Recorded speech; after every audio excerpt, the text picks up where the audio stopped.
வணக்கம் நண்பர்களே. கார்த்தி ரேவதி சீரியல் சும்மா பரபரப்பாக போயிட்டு இருக்குன்னே சொல்லலாங்க. ஒரு அதிரடியான கதைக்களத்தில் நம்ம பார்த்தோன்னா, சிவநாட்டிய போலீஸில் பிடிச்சு கொடுக்குறாங்க. நம்ம ராஜா போலி பத்திரம் தயாரித்து எங்கள் அத்தையோட வீட்டை சொந்தமாக்கிக்க பார்த்த இந்த ப்ராடை போலீஸில் பிடிச்சு கொடுக்கணும் அப்படின்னு நம்ம சிவநாட்டியர் நம்ம ராஜா கொண்டு போலீஸில் ஒப்படைக்கிறாங்க. அதை பற்றி தான் இந்த வீடியோக்குள்ளே பார்க்க போகிறோம். அதுக்கு முன்னாடி சேனலுக்கு லைக் அண்ட் சப்ஸ்கிரைப் பண்ணுங்கள் ஃப்ரெண்ட்ஸ். பக்கத்தில் இருக்க பெல் ஐக்கானையும் கிளிக் பண்ணுங்கள். அப்போ தான் நான் போடுற ஒவ்வொரு வீடியோவும் நோட்டிஃபிகேஷனாக உங்களுக்கு கிடைக்கும். வாங்க ஃப்ரெண்ட்ஸ், வீடியோக்குள்ளே போகலாம்.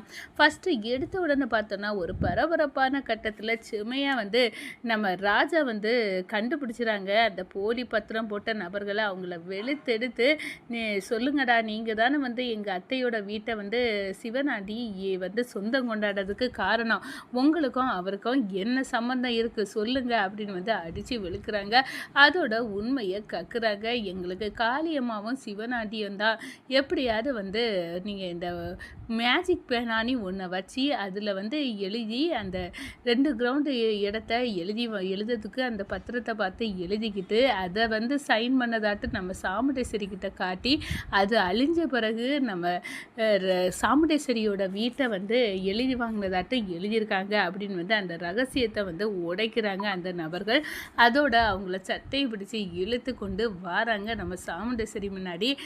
அத்தை நல்லா பாருங்கள், இவங்க தானே அந்த போலி பத்திரம் போட்டது அப்படின்னு கேட்குறாங்க. ஆமாம் மாப்பிள்ளை, இவங்க தான், நல்லா கொடுங்க, இவங்களால தான் சிவநாட்டி இந்த வீட்டை இன்னைக்கு சொந்தம் கொண்டாட பார்க்குறான், இவங்க தான் அதுக்கு காரணம் அப்படின்னு கேட்குறாங்க. ஏண்டா பொம்பளையில முன்னேற்றம் பெண்கள் முன்னேற்றம்னு நீ சொல்லிக்கிட்டு என் வீட்டை நீ எழுதி வாங்க பார்த்துருக்கா, நீ எல்லாம் எதுக்குடா அப்படின்னு அந்த இடத்துல ஓங்கி ஒன்று போடுறாங்க.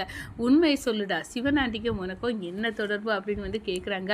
ஐயையோ, என் கணவர் இனி சிக்கிக்கிட்டாரே, இந்த வீட்டை சொந்தம் கொண்டாடிட்டாருன்னு பார்த்தேன், ஆனால் வசமாக இந்த டிரைவரு இப்போவும் இந்த ராஜா சாதிச்சிட்டானே, விடக்கூடாது அப்படின்னு அந்த இடத்துல நினைக்கிறாங்க. அதோட நம்ம சந்திரா சிவதாண்டிக்கு கால் பண்ணுறாங்க. இந்த பாருங்கள், அந்த பத்திரம் போட்ட 2 நபர்களையும் இந்த ராஜா பிடிச்சி இங்கே கொண்டு வந்துட்டான் அப்படின்னு சொல்கிறாங்க. ஐயோ, அங்கே சாமுண்டேஸ்வரி வீட்டில் கொண்டு வச்சுருக்கானா, நீங்கள் இப்போ அடுத்ததாக உங்களை தான் பிடிச்சிட்டு வருவான் அப்படின்னு அந்த இடத்துல சொல்கிறாங்க.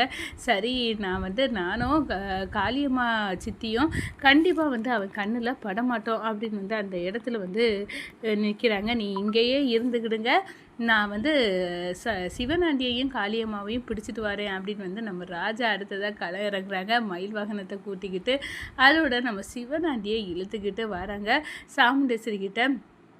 அத்தை, உங்கள் வீட்டை இவன் தான் தந்திரமான முறையில் எழுதி வாங்க பார்த்தல, இவனுக்கு என்ன தண்டனை கொடுக்கலாம் அப்படின்னு கேட்குறாங்க.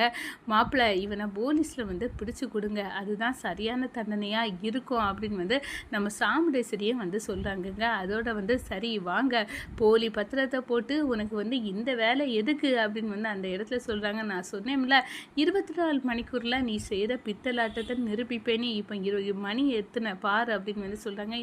கரெக்டாக அதுக்குள்ளே நிரூபிச்சு அப்படின்னு அந்த இடத்துல கேட்குறாங்க.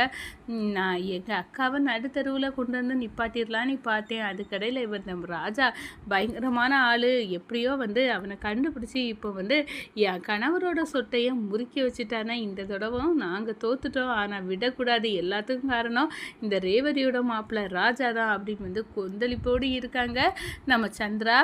அதே நேரம் ஸ்டேஷனுக்கு இழுத்து போலி பத்திரம் போட்ட இந்த சிவநாண்டியை ஒப்படைக்கணும் அப்படின்னு நம்ம ராஜா கையுங்களவுமா சிவநாண்டியை கொண்டு போய் பிடிச்சி இழுத்து ஸ்டேஷனில் ஒப்படைச்சி கம்பி என்ன வைக்கிறாங்கங்க.